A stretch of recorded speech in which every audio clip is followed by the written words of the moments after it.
वज़ीर आला केसीआर ने अवाम से फिर एक बार अपील की है कि वो अपोजिशन के बहकावे में न आए और खुद सोच समझकर अपने वोट का इस्तेमाल करें। उन्होंने कहा कि बीआरएस ही वो पार्टी है जिसने हमेशा अवाम की खिदमत को पाने के लिए अजीज रखा है।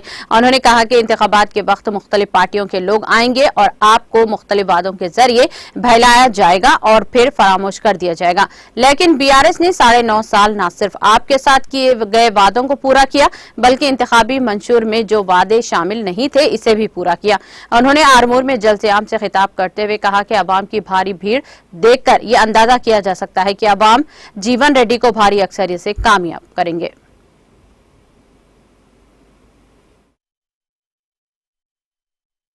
పార్టీలని బీఆర్ఎస్ ఉంది, కాంగ్రెస్ ఉంది, బీజేపీ ఉంది, ఇంకెవడన్నా ఉంటే ఇండిపెండెంట్ కూడా ఉంటాడు.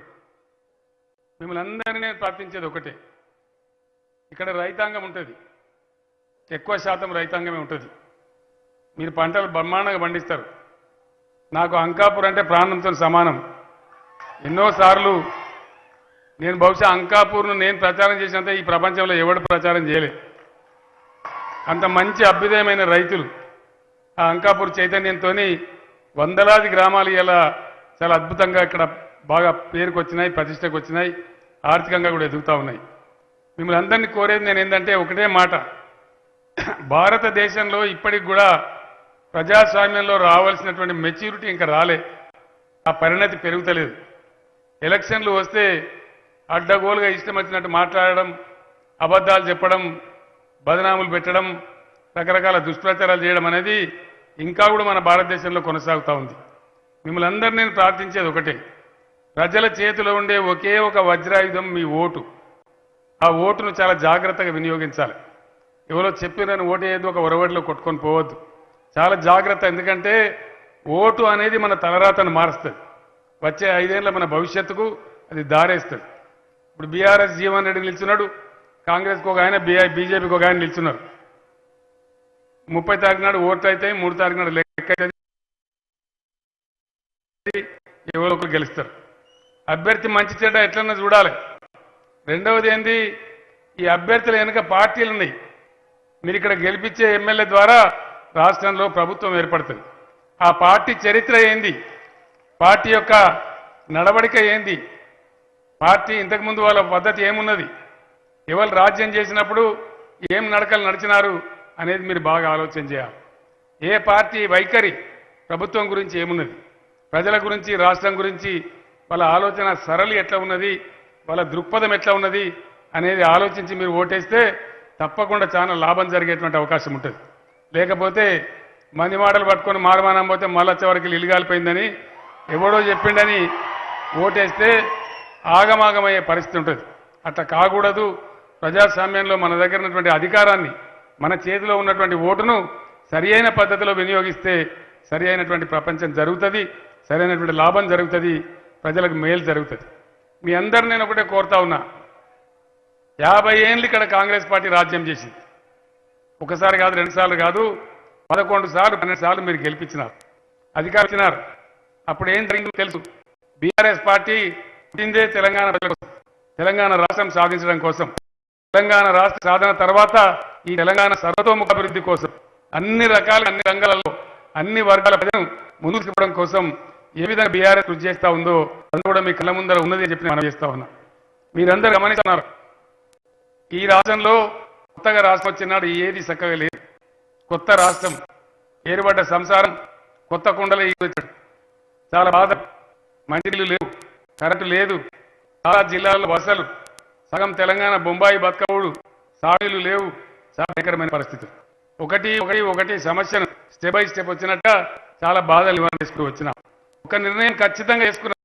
వ్యవసాయ రాష్ట్రం కాబట్టి ఈ రాష్ట్రంలో 600 సరే, ఎవడు ఏమైనా సరే ఖచ్చితంగా వ్యవసాయాన్ని స్థిరీకరణ చేయాలి, గ్రామాలు ఆర్థికంగా పటిష్టపడాలని చెప్పి పాలసీ పెట్టుకున్నాం. అది తమాషగా చేయలే. ఇక అందరికీ తెలుసు, ఎవరు ధర్నా చేసినారు, ఎవరు అడిగినాను, నాకు ఎవరన్నా దరఖాస్తు ఇచ్చిన రైతు బంధు పెట్టాలని.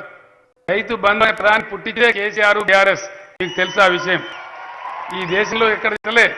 రైతు బంధు పథకం తెస్తే ప్రముఖ వ్యవసాయవేత్త స్వామినాథన్ గారు హైదరాబాద్ వచ్చిన ఆఫీస్ దగ్గర వచ్చి చంద్రశేఖర్ రావు మంచి పని చేశారని కితాబిచ్చిపోయినారు. యునైటెడ్ నేషన్స్ ఆర్గనైజేషన్ యుఎన్ఓ కూడా ఇది చాలా గొప్ప పథకం అంతర్జాతీయ స్థాయిలో అని చెప్పి మనకు లెటర్ పంపించి కితాబ్ ఇచ్చినారు. రైతు బంధు, ఎవరన్నా రైతు అదృష్టం బాగలేక చనిపోతే రైతు బీమా, దాంతోపాటు ఇంకా కొన్ని మీరు మర్చిపోవద్దు. అన్ని రాష్ట్రాలు, మహారాష్ట్ర నుంచి సోదరులు కూర్చున్నారు, అన్ని రాష్ట్రాలలో నీళ్లకు ట్యాక్స్ ఉంటుంది, పన్ను ఉంటుంది. చెరువు నీళ్లు కానీ ప్రాజెక్ట్ నీళ్ళు కానీ ఇస్తే పన్నులు వేస్తారు. కానీ మన దగ్గర జీరో ట్యాక్స్. పాత నీటి తీరువా బకాయిలు కూడా రద్దు చేసి ఇప్పుడు కొత్తగా నీళ్ళు ఇచ్చేదానికి అది చెరువు మార్గం కానీ కాలువ మార్గం కానీ ప్రాజెక్టు మార్గం కానీ మన దగ్గర నీటి తీరువ లేదు, వాటర్ ట్యాక్స్ లేదు. అట్లనే కరెంటు ఫ్రీ, 24 గంటలు కరెంటు, ఆ విధంగా కరెంటు కూడా ఫ్రీగా ఉంది. అది కాకుండా ఇంకా అనేక సదుపాయాలు, ధాన్యం అంతా కూడా, పండిన ధాన్యం అంతా కూడా ప్రభుత్వమే కొంటా ఉంది. ఈ 5-6 చర్యలు తీసుకుంటే ఇవాళ రైతుల ముఖాలు కొద్దిగా తెల్లబడతా ఉంది, బాకీలు తీరిపోతా ఉన్నాయి రైతులకి. నేను కోరుకున్నది ఏంటంటే రైతు ఒక సాగుకారు దగ్గర పోయి చేయి చాపకుండా తన సొంత పెట్టుబడి తానే కలిగి ఉండాలి. అదే నిజమైన బంగారు తెలంగాణ అని చెప్పి ఆ దశలో ముందుకు పోయినాం.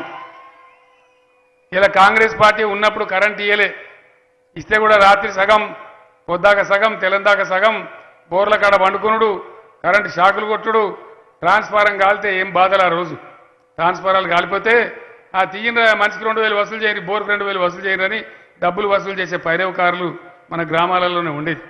ఈరోజు ట్రాన్స్ఫారం కాలది, మోటార్ కాలది, లో వోల్టేజ్ లేదు, స్టెబిలైజర్ లేవు, ఇన్వర్టర్ లేవు, కన్వర్టర్ లేవు, జనరేటర్ లేవు, అన్నీ మాయమైపోయినాయి.